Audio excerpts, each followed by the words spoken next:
Okay, we have a lot to do today because we missed the last session, so we got two sessions in one. So I got to pack it in, and I want to make a synopsis of Yetzias Mitzrayim. It's from Parshas Shmos all the way through Parshas Beshalach, and a very, very important Yesod in Yetzias Mitzrayim. The Chafetz Chaim, he always used Mishalim to teach his lessons. He was a master of Mishalim, and he has a very, very important mashal, which is in the Sefer Chafetz Chaim al Torah, and it gives us a very, very deep insight into how to look at the world. Many people look at the world and they don't understand what's going on, and it shakes their belief. How can I believe in Hashem if He's doing this, He's doing that? And everybody goes through that. Everybody goes through that. Questions on Hashem, questions on the Hashgacha Pratis, questions on the way He's running the world.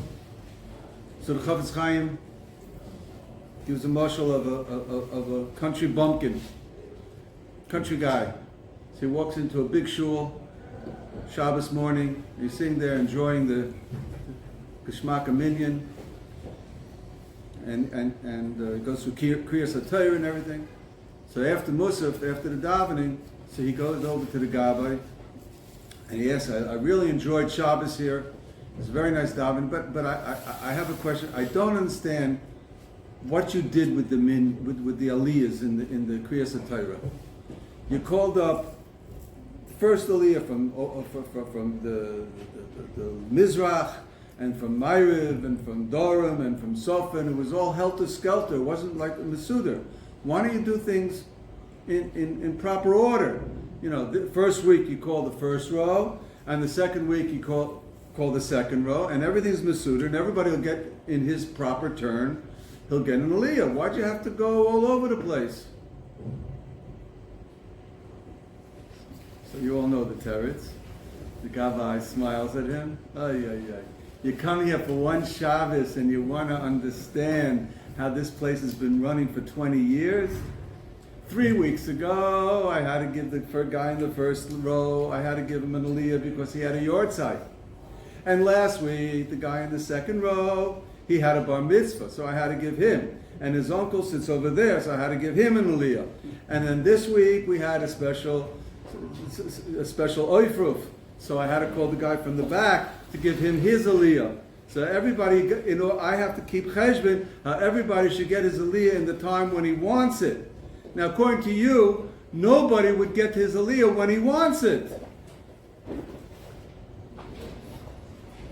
You come to this world for 70 or 80 or 90 years, and then you look at it with your myopic eyes, and what do you see? You see just a little glimpse, a keyhole of what's going on. You don't know what happened hundreds of years ago. We're all Gilgulim. You don't know how the whole Hishtalshalis, the whole lead up of events that got us to the place where we are today. You don't know where it's going, and you don't know what's happening in the Olamas Haruchni, in the spiritual world, in the Shemayim. You have no clue what's going on, and with your little myopic eyes looking through the keyhole, and you want to understand everything. Take a look at the world from the beginning of Ma'aseh Bereishis all the way up, to Techiyas HaMesim, and then maybe you'll understand how everything fits in. It says in this week's parsha, Oz Yashir. Why does the Shiras Hayam start with the word Oz? Oz Yashir. That's what the Medrash asks the question. Moshe Rabbeinu, in Parshas Shmos, he used the word Oz.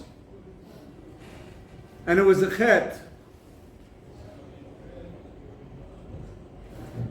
Moshe Rabbeinu was told by the Rebbeinu Shalom in Parsha Shmos. He said, Kosh Baruch says, go and redeem the Jews. Tell Paro, let my people go. She'avduni, they should worship me. It's time for the Gula. And Moshe was all hepped up. He wanted to save. He felt for his nation. He felt for the Yidden. We saw how it was bothered him, the oppression, the persecution. And he went and he convinced them. He gave them simonim, pakadati. That was the Q word that there was going to be, that he was the Mashiach, he was the Goyel. And they believed him. And he went to Paro, let my people go. And then what happened? These lazy bums. They have time on their hands, and that's what they want to go out, and then they want to take 3 days off and go into the desert. Pile the work on them. Don't give them any manufacturing supplies. They have to do not only have to manufacture the bricks, but they have to go find the supplies, find the straw themselves. Pile the work on them. They're lazy.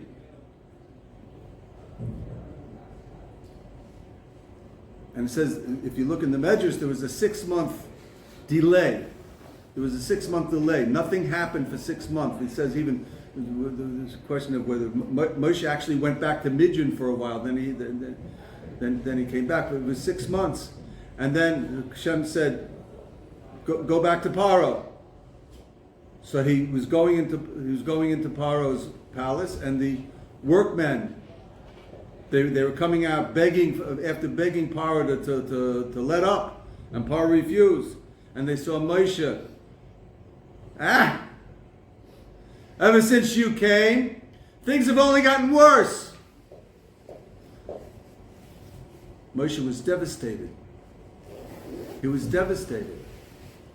And he said, he turned to HaKadosh Baruch Hu, Lama hareyoysa la'am hazeh. Why have you done evil to the people? Lama zeh shalachtani. Why'd you send me now? Now? Me'oz bosi el paro l'daber b'shmecha, hero li'am hazeh v'hatzel lo hitzalta es hamecha. If it's not the time to save them, why'd you send me now? Just to make things worse. I thought, Moshe thought that things would at least beginning to begin to get a little bit lighter, and this should be, maybe won't be boom, but bring the makas. He didn't even bring the makas yet. It was 6 months, and he wasn't told to bring the makas. And he had tainas on the Kodesh Baruch Hu.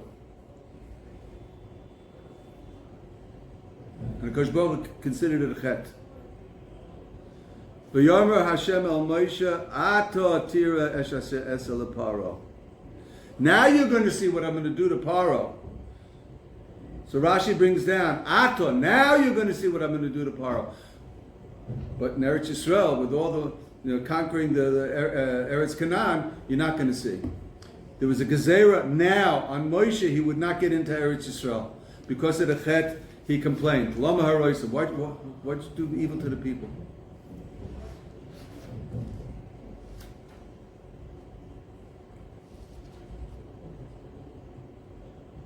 So there's a question. The Medrash says, Kach Omer Moshe lifnei HaKadosh Baruch Hu, Yodea ani shechatasi, with the word oz. May oz bosi leparo, since may oz, from the time when I came to Paro, and that was a chet. Therefore, I'm going to be mishabeich you. I'm going to praise you later on with the word Oz. Oz Yoshem Moshe B'nai Yisrael. It's the wrong word. His chet was Lama Herois and Lama Zeh. Hashem does bad. Why'd you do evil? You don't trust Hashem? The word is Oz? Why are Chazal telling us that the chet was the word Oz and not Lama Herois La'am Hazeh? Huh? It's a good question. So the answer is Lama Herois, and why'd you do evil to the people? wasn't a chet. He felt for them. Why? If you're gonna, I don't want to be the one that causes evil, that causes pain to my people. My whole job is to save people. He had empathy with Klal Yisrael, with what they were going through, and he was hurting inside. Their pain was his pain. Lama harayim lama zeh. Why are you doing this evil? It's a terrible thing. Why? And I should be the instrument. But then he says, Me'az basi paro, from the time I came to Paro,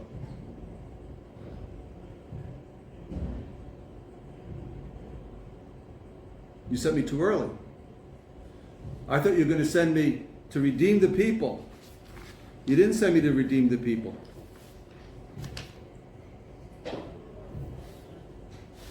Now we have to understand. And how did he correct himself with Oz Yoshir? Me'oz basi el paro, I did a chet. And then it was a gezeira on him that he wasn't getting into Eretz Yisrael. And then he corrected it with Oz Yoshir. How did he correct it with Oz Yoshir? So what was the chet of Me'oz basi? So there's a very important Rashi in Parshas Va'era. I told you we have to go all the way back. That was Parshas Shmos. And then we go to Va'era. Vayidaber Elokim El Moshe Vayomer Elov Ani Hashem. We know that there are two names of a Kodesh Baruch Hu. There's Elokim and there's Yud Kei Vav Kei Hashem. We don't pronounce Yud Kei Vav Kei. We say Hashem or Ado. Elokim is Midas Hadin. Hashem Yud Kei Vav Kei. We don't say Yud Hey. We say Yud Kei. It's so holy. We try to distance ourselves from pronouncing pronouncing the name. Vayidaber Elokim El Moshe. Midas Hadin spoke to Moshe, and he said, "Ani Hashem." What kind of teretz is that? What's this pasuk? That's how Parshas Va'era starts off. What does that mean? Vayidaber Elokim, Midas Hadin spoke to Moshe Rabbeinu and says, I'm Midas HaRachamim. My Midas Hadin is Midas HaRachamim. Don't you understand? Va'era el Avram ve'el Yisuf ve'el Yaakov ve'kel Shaka Yishmi Hashem lo nadati lehem. Why is it bringing up Avram Avinu? Why is it bringing up Avram Avinu? So Rashi says, Ay, Chaval. They don't make them like they used to. Avram Avinu, Avram, Yitzchak, Yaakov, the Avos. Chaval the Avdim. We don't have them anymore. You said Lama Haroisi, you have tiners on the way I do things. Lama Haroisi, Lama Zeh. Ay, Avram, Yitzchak, and Yaakov, they never complained. Look what I did to them. They never once complained. Avram Avinu, the great beginner, the forefather of our nation, Avram Avinu. Kodesh Baruch Hu, he was the pinnacle of chesed. He fought against Avodah Zorah, which was child worship. And Kodesh Baruch Hu promised him, I'm going to take you. You're going to have a child. He was childless. I'm going to take you. I'm going to give you a child, a boy, and you're going to have descendants. They're going to fill up the world. You won't be able to count them, like the sand on the seashore. You're not going to be able to count them to be so numerous. And then HaKadosh Baruch Hu tells him, take your only son who you love so much, and bring him up as a sacrifice on Har Moriah. Bring him up as a sacrifice, a child sacrifice. First of all, it was a contradiction. You told me I'm going to have descendants, then you tell me take my only son and bring him up as a child sacrifice. I'm not going to have a son anymore. And secondly, it went against his own every grain in his being, because he was Midas Chesed, and he was telling everybody about the Chesed of HaKadosh Baruch Hu, and you don't do child sacrifices, and now he's going to go do a child sacrifice. And tomorrow morning in the New York Times is going to be, the great Kohen Gadol, the Jewish, chief rabbi, and he brought a child sacrifice, the very thing that he told us not to do. Ha, ha, ha. All his work is down the drain. And he didn't say boo. He didn't ask any questions. He was like all for the boss, the book All for the Boss. That's what the boss said. The boss knows best. I'm doing whatever he says. He got up early in the morning, and the Medrash brings that the Sultan tried to stop him for 3 days. He was walking, and there was all sorts of impediments in his way. Stop it. Al Menaskein. The Kodesh Baruch Hu told me to do it. He did it. Not until it was all over, when the Malach told him to stop, then he asked the Kodesh Baruch Hu, why'd you do that for? It was a test. Oh. I never meant that you should shech them. I said bring him up as an offering. I didn't say sacrifice him as an offering. Halei ola. But he never asked questions. Avram, Yitzchak, and Yaakov never asked questions. They just did the Ratzon of the Bnei Shalom. Along comes Moshe. He sees one contradiction. He falls apart.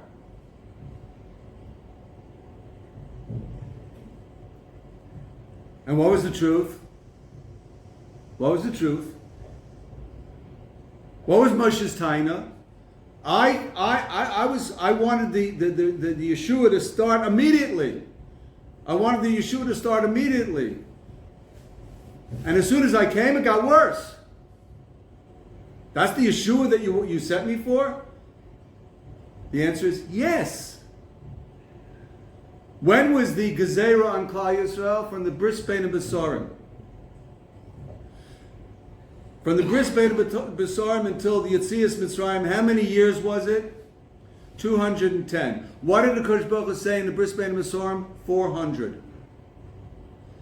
The Gezerah, I'm not going into why 400 or why the Bris Bein Besarim, but at the Bris Bein Besarim, the Kodesh Baruch Hu gave a prophecy to Avraham Avinu, and this was transmitted to all the Jews throughout the generations until the time of Moshe Rabbeinu and Yetzias Mitzrayim. They knew about it. 400 years they were supposed to be in servitude. It was only 210 years. They had 190 to go. They were short. But Akash Baruch Hu couldn't wait anymore, because you look in the Meforshim, it says the Egyptians did such a good job of defiling the Yidden. They were a filthy nation. It was the Makor of Tumah. They were a filthy nation. The Mitzrayim or the Mitzrayim? I'm sorry. The Mitzrayim. The Mitzrayim were the filthy nation. The Mitzrayim were the filthy nations. Erev Haaretz. That's how we got down to 49. And we got down. They influenced us, and they brought us down from the pinnacle. We were children of Avram, Yitzchak, and Yaakov. We were the Shvatim, and they ruined us. They ruined us. We're at the 49th level of Tumah. There are 50 levels of Tumah. We don't almost know it. I think America's hit it already.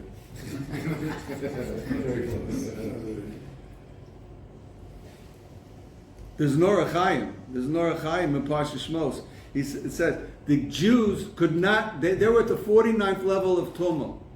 If they would have gone one more level down, they would have been so defiled, so soiled, it would have been impossible to clean them up to create a Jewish nation out of them. That's how it would have ruined them. Because Baruch Hu had to take them out before they got defiled. The Or Chaim in Parsha Shmos, he says, "Lasad Lavai." He's writing what 250 years ago, or 200 years ago, 250 years ago when the Or Chaim lived. He lived around the same time as the Baal Shem Tov, approximately. The Maggid Mezrich, they knew of him. He says, "Lasad Lavai, Klai." Why couldn't they get out of why the 50th level was so disastrous? Because they weren't B'nai Torah. Lasad Lavai, they're going to be B'nai Torah. They can get down to the 50th level of Tumah and get themselves out of it because they have Torah. In Mitzrayim, they didn't have Torah, therefore it was disastrous for them to get to the 50th level. Lasad Lavoi, they can go sink into the 50th level of Tumah, and they can pull themselves out of it because they're going to have Torah. And he's talking about today. I know this is a tangent, but Shlomo Spas Divri, it says, is the only one who was with their boy. That's only one got to level. I mean, like in America, they would. But their attitude. You're right. They kept. They had certain. How could it not be so much They had worse certain. today? Yeah. Listen, I'm not going to argue with Chazal. It said that there were the 49th level of Tumah.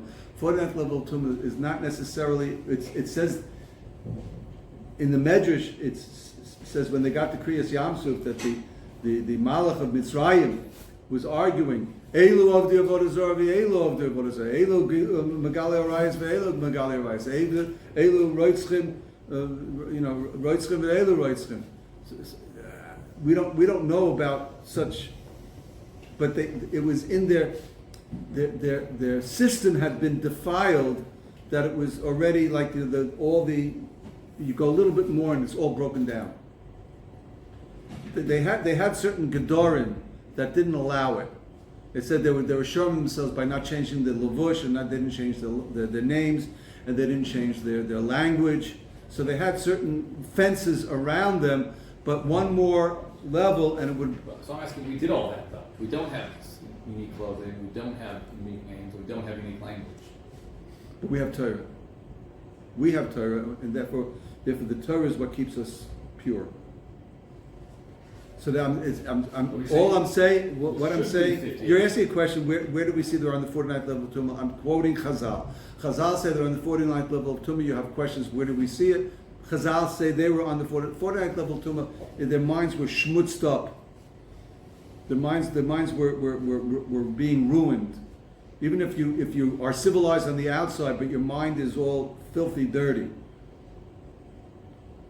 And we see that in America is on the lowest level. It's already hit the 50th level. In my opinion, America has. Okay, fine. So that's why. And therefore, we are going to pull out of it. That this is the statement of the Orach Chaim. We're going to pull out of it because we have Torah. Because we have Torah. That's you see the marvel of Bali Tshuva. He could be in the worst places, and he goes to yeshiva and he gets that switch in his brain, and he could shoot up, become a Rosh Hashiva, mamish.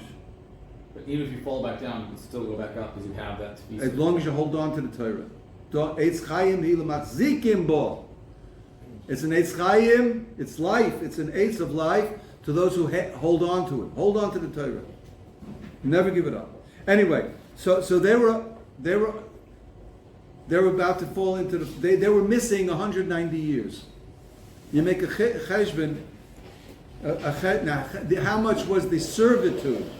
The actual servitude, so the Yalkut Shimoni says from the time of the birth of Miriam until Yetzias Mitzrayim was 86 years. There's a whole cheshbon, you can figure it out. So that's about, maybe it started a bit before Miriam, a little bit before Miriam was born. That's when the actual persecution started, the servitude, the heavy stuff started. So they were not supposed to get such a heavy burden in Mitzrayim. They were supposed to be in Eretz Lo Lahem, and they were supposed to suffer a little bit, but it doesn't say they were supposed to have such a servitude. So Kadosh Baruch Hu saw that he knew the future, that he was going to have to redeem them early, and he was missing 190 years. So what do? What happens if a guy works overtime? You pay him double, you pay him more, time and a half, whatever it is, You change your clocks back to make them think you didn't pay work that. There's a concept in paying of time and a half. That's Now, if you make a cheshbon, so if it's like 90 years and you double it, so it's 180 years. That's around the 190 years. So the fact that the Kodesh Baruch Hu piled on the work and piled on the persecution and piled on the servitude, that was time and a half. That was double time. So therefore, that made up for the 190 years that they were missing. The 86 years or the 90 years, it became 190 years from all the persecution. So at the end, when this last 6 months, when Moshe Rabbeinu came, Kodesh Baruch Hu sent Moshe Rabbeinu, they needed that little bit, they were still short. So he sent Moshe Rabbeinu, and Paro piled it on even more. It got them over the hump, and they were able to get out. What do you mean, Meyoz Bossi? From the time I came, so I didn't bring the Yeshua. So Kodesh Baruch Hu said, what are you talking about? You didn't bring the Yeshua. You brought the Yeshua. You went to Paro, he piled on the work, and now it's time to get them out. What are you complaining about? Oh, you don't make them like they used to. Avram would never ask these questions. Avram would never ask these questions. So what was Moshe Rabbeinu's chet? His chet was with Me'oz Bossi.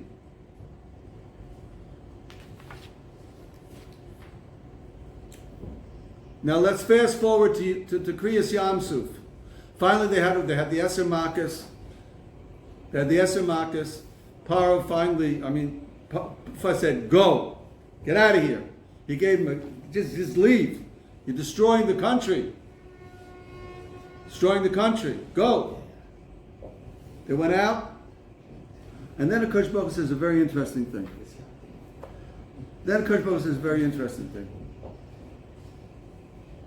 By Daber Hashem el Moshe, Daber el Bnei Yisrael, he told, tell the people. He told them. Listen to this. It's mind-boggling. He told them, Yoshuva v'yachnu l'pi achirus. Make a U-turn. Go back. Go to Baal Tzifon. Go to the Yam. And camp out over there.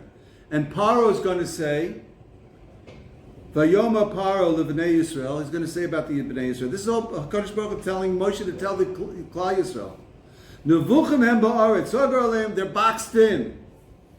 They don't know where to go, and now they're in a box. They're in a box canyon.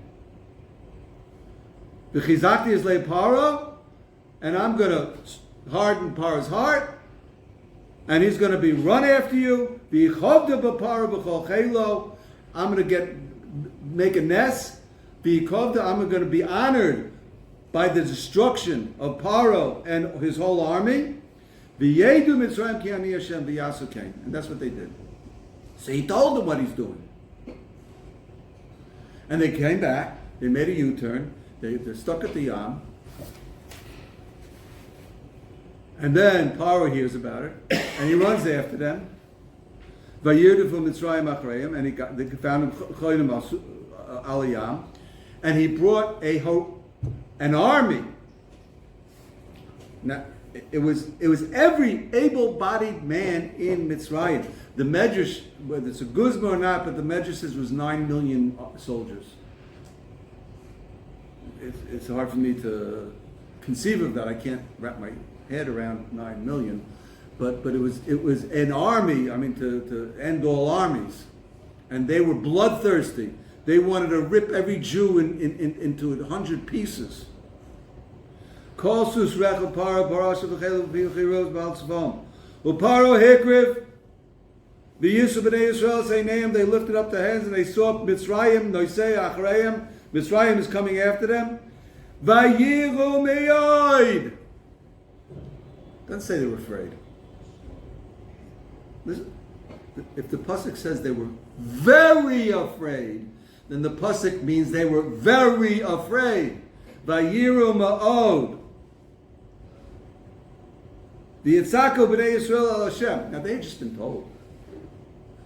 They'd been told what a Kodesh Baruch Hu was about to do. But I guess that's human nature. How many times you've been told, huh? And yet when you get to the front lines, my uncle, he just turned 100. He was in the army, and he told me this. I'm not sure if he was actually on Normandy or he told me about Normandy, but when Normandy was they stormed the coast of France in Normandy, and the Germans were pounding the American forces, and they plowed through. He says everybody in his knapsack was told they have to carry at least, among everything else, two things: a body bag with your name on it, right? So if they find him, so they take out the body bag and it's already got his identification on it, and a change of underwear. Why a change of underwear? Because they were already pumped. They were pumped. They knew exactly what they were getting into. But when you're on the front line, and all of a sudden the enemy is pounding you, and bombs are going off all over the place, you lose it. So they were told to take a change of underwear. The Jews have been told what's going to happen. But now they see the Mitzrayim, 9 million bloodthirsty savages coming to rip them in shreds. Vayiru ma'od.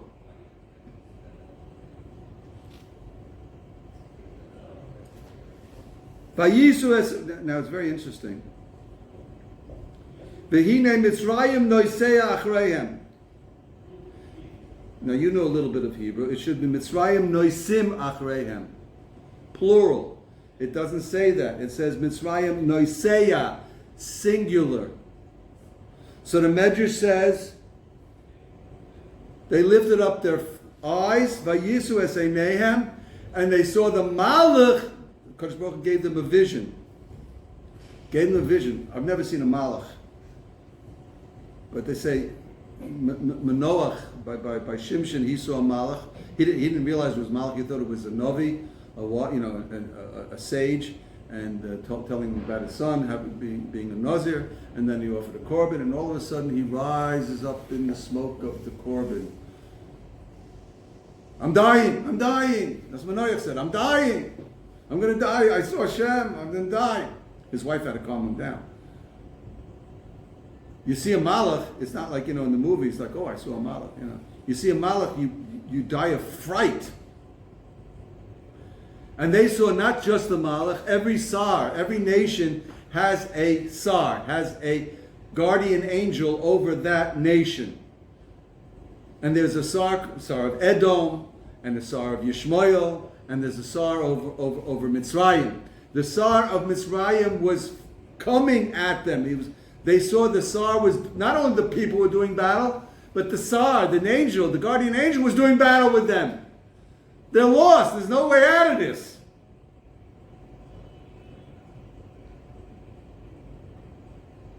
And they got frightened. They were petrified. Why did Kodesh Baruch Hu do that? What was the real truth? Because Kodesh Baruch Hu wanted to show them there's a rule that before you destroy a nation, you destroy the Sar. First is going to be Mapol the Sar. The angel's going to have a Mapola, have a downfall. And then, once their guardian angel is gone, then it's nothing. Just sweep up everybody else. So Mitzrayim noiseya achreihem. Now later on, it says in the pasuk in Oz Yoshir, is sus v'rocho roma vayom. What's sus v'rocho? Suseyem v'rochveyem ramu vayom. Doesn't say plural. What's sus v'roch vayom? They saw the Sar of Mitzrayim being thrown into the water. The sus v'rocho is the Sar. The Medrash says it's the Sar of Mitzrayim. But they didn't realize why they were seeing this apparition. They were petrified, and being petrified had helped because they weren't raw yet. So the Chazal say they weren't raw yet to get out with everything that happened, with all the persecution, with all the seeing all the miracles of the Eser Makas and Bi'aminu B'Hashem, and they followed Moshe. They weren't raw yet. They didn't get to that level yet. The Kodesh Baruch Hu had. Why not? There was a din in Shemayim on them. The Orach Chaim brings a Zohar. and it's the Nefesh HaChaim, and a Sefer Shariora, who's before the Arizal, 200 years before the Arizal was a Sefer Shariora on Kabbalah. There was a din on Shemayim. The Malach, Rahav, of Midas Adin. The Malach, the Rahav, he was the Tsar of Mitzrayim. He had a taina on the Kodesh Baruch Hu. Why are you saving them? Elu of the Avodah Zarah, Elu of the Avodah Zarah. They did Avodah Zarah in Mitzrayim, and they did Avodah Zarah. The Mitzrayim did Avodah Zarah, and the Yidden did Avodah Zarah. They have been influenced to become of the Avodah Zarah in Mitzrayim. Why are you saving them? They're not roy. So what do you do? So what is the koyach that Yidden have on Yom Kippur, Rosh Hashanah and Yom Kippur? Tshuva and Tefillah. Well, stop it, but Tshuva and Tefillah. So he wanted them to do Tshuva. Uparo Hikriv. It doesn't say Paro Hikriv. It should have said Paro Korav. He got close. Hikriv, he caused them to get close. Paro Hikriv. He caused the Yidden to get close. How did he cause the Yidden to get close?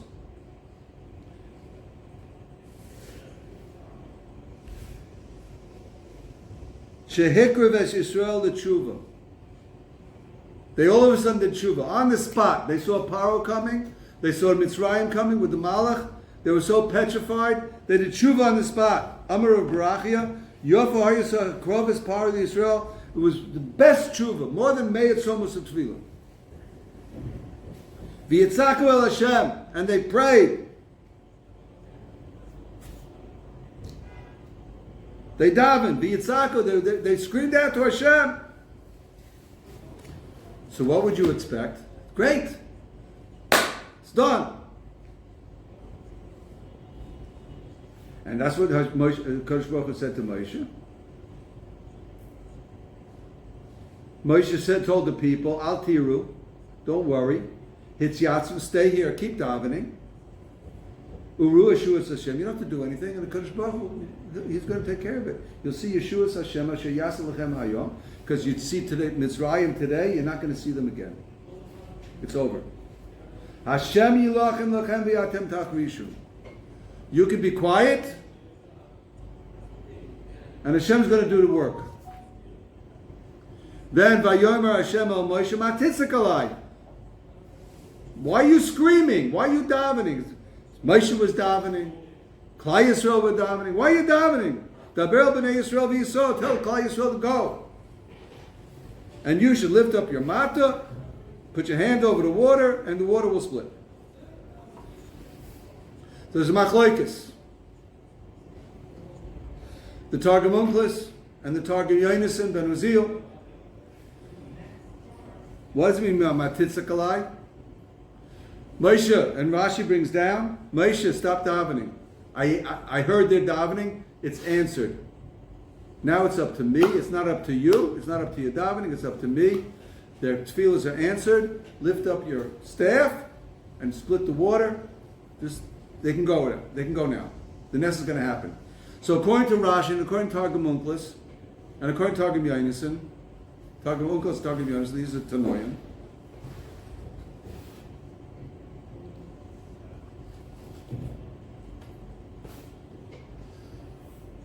They were answered because of the tefillah and the tshuva. Along comes the Or HaChaim and he brings a Zohar. And first he asks a question. He says the order is wrong. He's taken on Tanoim. But then he's going to bring a Zohar, which is Shimon Bar Yochai, is also a Tana. Listen. The order is out of order. Matitzakalai. First of all, it's wrong. If you're trying to tell them to stop davening, you don't ask, why are you davening? You know why they're davening. It says, Tachrishu, be quiet, it's done, don't worry, just go. But it doesn't say that. Matitzakalai, why are you davening? Huh? I mean, what if we don't daven to, and to who are we supposed to daven? If you don't daven to Kodesh Baruch Hu, what are you supposed to do? I mean, that's what a Jew does when he's in trouble, right? When he serves. A Jew davens. What is matitzikalai? What kind of kasha is that? Matitzikalai. And then the order, it's out of order. Lift up your staff, split the water, and tell them to go. Look at the pasuk, it's the wrong order. Matitzikalai, daber el b'nei Yisrael v'yisol, tell them to go. And after they go, then lift up your staff and I'll split the water. It's the wrong order. Well, how are they supposed to go before the water's split? And it says the water didn't split. But Akash Baruch Hu told them to go, they went. Akash Baruch Hu said, go, we're going. And they had fights, who's going to be first? Binyamin with Yehuda, they were fighting. Nachshon ben Anodav, he jumped in. Bo'mayim ad-nafesh, you've all heard the stories. And Bo'mayim ad-nafesh, water was up to his nose, and then it split. What happened? Zog the Orach Chaim based on the Zohar.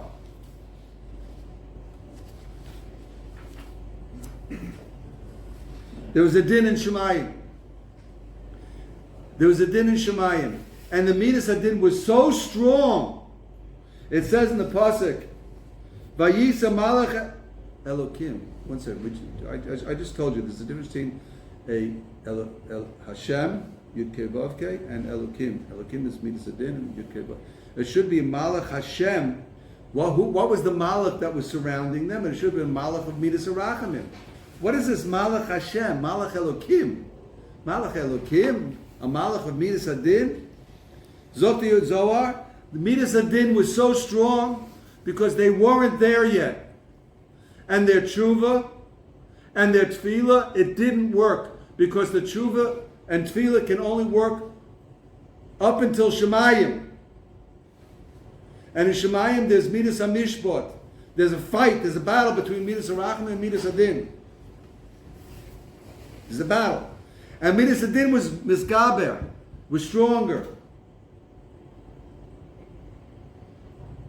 And the Midas HaRachim didn't have enough. So Kodesh Baruch Hu had to get it up one step higher. This is something, again, all these things, I don't understand these things. I'm not a makubal.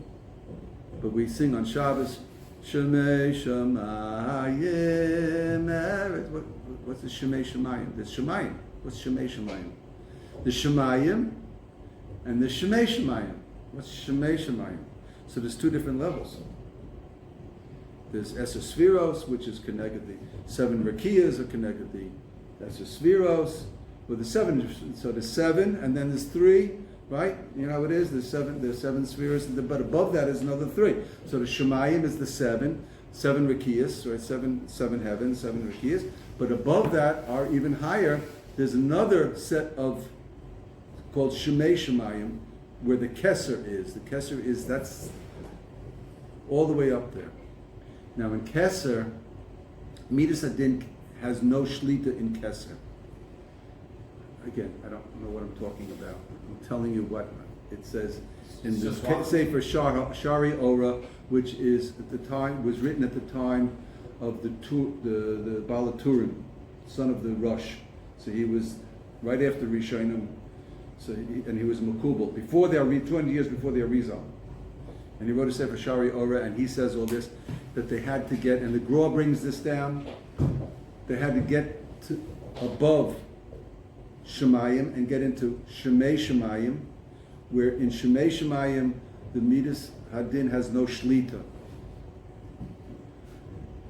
How do you get up there? If Tshuva doesn't work, and Tefillah doesn't work, so how do you get up there? Daber, says the Orach Chaim, HaKadosh, Daber el b'nei Yisrael v'yisatzmu be'emuna b'chol libam. Tell them to go. Where? Into the water. Huh? With Amuna, I said to go. Before it's mechalik, before it splits. On the smach of the Bitachon, I said they're going to be redeemed. They should have Bitachon in me. And the schus of that Bitachon, I'm going to do a nes. And then Miskaba, the Midas Arachim, and the Shari Ora says it will push its way up into Shemei Shemayim, where Midas Hadin can't affect it, and it's Rachim and Gemurim, and that's going to bring the Nes. So we see that Bitachon is stronger than Tefillah. Moridik. Bitachon is stronger than Tefillah.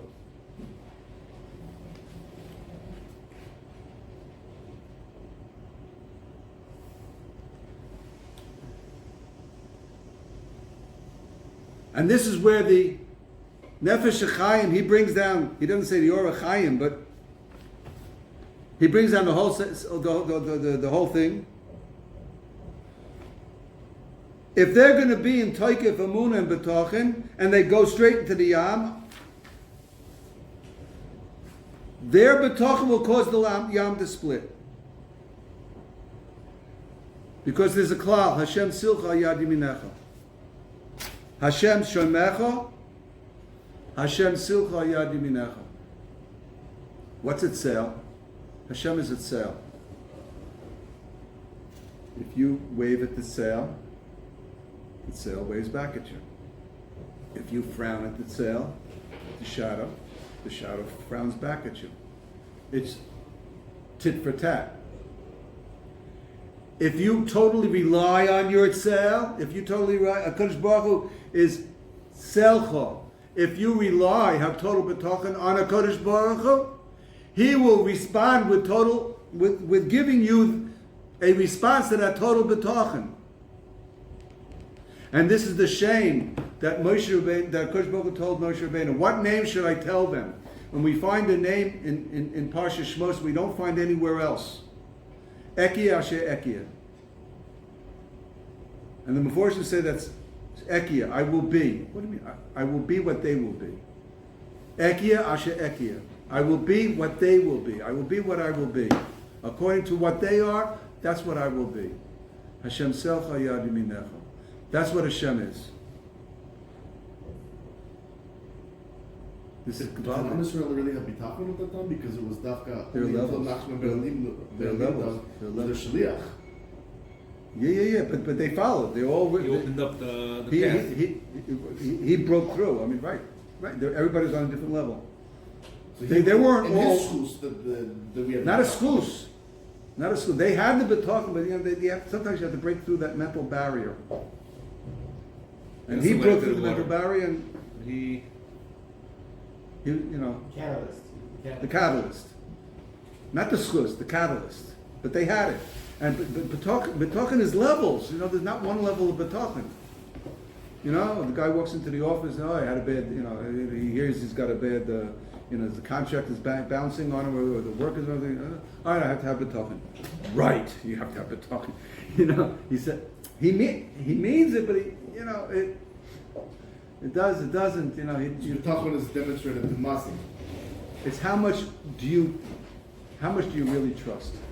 So ultimately, they're talking about 100% trust in Kodesh Baruch Hu. That's very hard.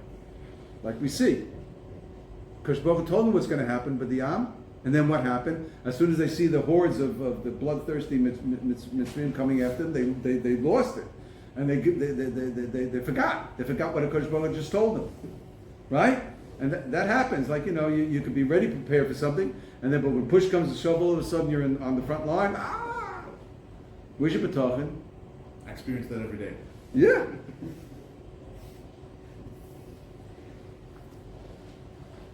What's the lesson for us? So it says in Rabbeinu Yonah, it says in the Gemara, Ezu ben olam haba. We just passed Parshas B'Shalach. Ezu ben olam haba, zeh hasoymech gula l'tefillah. You want to become, who's a ben olam haba? You're soymech gula, well, we're soymech gula l'tefillah all day, don't we? We go from here, will you give me a sitter, please? Right? So, we go Emes v'yatzav, Goal Yisrael, right? This is yeah. Ezra Savaseinu, Me'oila, Magen Mashiach, Levnei Machem, Ashrei Yishi, Yishmael, Mesvei Mesavos, Emes Hatuvish, Goal Moshiach, Mi Baladecha, In Lonam Melech Goal Moshiach, Mi Mitzrayim Gal Tanu, Mi Beis Avodim Pidisonu, Kol B'chareim Arogta, B'chor Goalta, Yam Suf Bukato, Zaydim Tibata V'Yedidim V'Varta V'Chasamayim Saleim Achad Mehem Lo Nosor, Micha Moicha Be'elim Hashem, Hashem, but it's all from that we start quoting from Oz Yoshir. Hashem Yimlach Li'olam V'ed Sur Yisrael, right? Goal Yisrael. You mention the Gulas Mitzrayim, and then you go into Shemon Esrei. We do that every day. Says the Rebbeinu Yoina, just because you were son of Gula Tefillah, therefore you're Ben Olam Haba? Huh? It's so easy. We do it all the time. It's a nice takana, but to tell me that I'm guaranteed.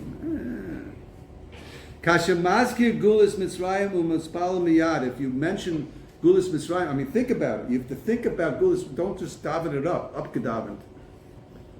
Mi Mitzrayim Galtanu. Think about it.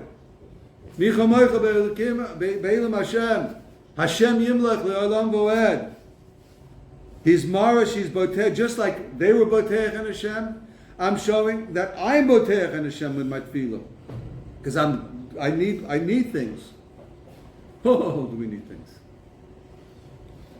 Misha Einu Botech, because if a person doesn't have Bitachon, he's not going to ask. Kashero Yisrael saw the Nisim and the Floyas that they happened at Yam Suf, that HaKadosh Baruch Hu did for them. They had Bitachon, and therefore when I mentioned the Bitachon that they had, I have Bitachon because I'm a Ben, I'm their descendant of these people who have Bitachon, and they went through it, I went through it, it's in my blood. Shabbatcha Avaseinu B'Tzilu Mispal Miyad, Gam Hu Boteach, so he's got Bitachon. They have Bitachon, I've got the Bitachon in me. We all have it in us because whatever our descendants did, we get, this is what I said several weeks ago. What our forefathers did, we have in our blood. And just like HaKadosh Baruch Hu answered Yisrael because of their Bitachon, we mentioned the Gula, and Bitachon, listen to this. This is Rebbeinu Yonah, is a Rishon. Bitachon is Iker HaYira ve'Amunah. Bitachon is the Iker of Yira and Amunah. Bitachon is the Iker. And therefore, you'll be Zoicha to Olam Haba. The Mahus, the Tefillah is Bitachon. So we have to believe in the Kadosh Baruch Hu. Kadosh Baruch Hu is Ava Rachamim, is Yud Kei Vav Kei, and we have Bitachon in Him. And therefore, this is how every day we can go through Kriyas Yamsuf and utilize Kriyas Yamsuf and the Bitachon we learn from Kriyas Yamsuf. And your tefillahs Be'ez Hashem will be answered, and your tzoros, you'll be nigal, you'll be taken out of your tzoros, and you'll be zeicher. Right.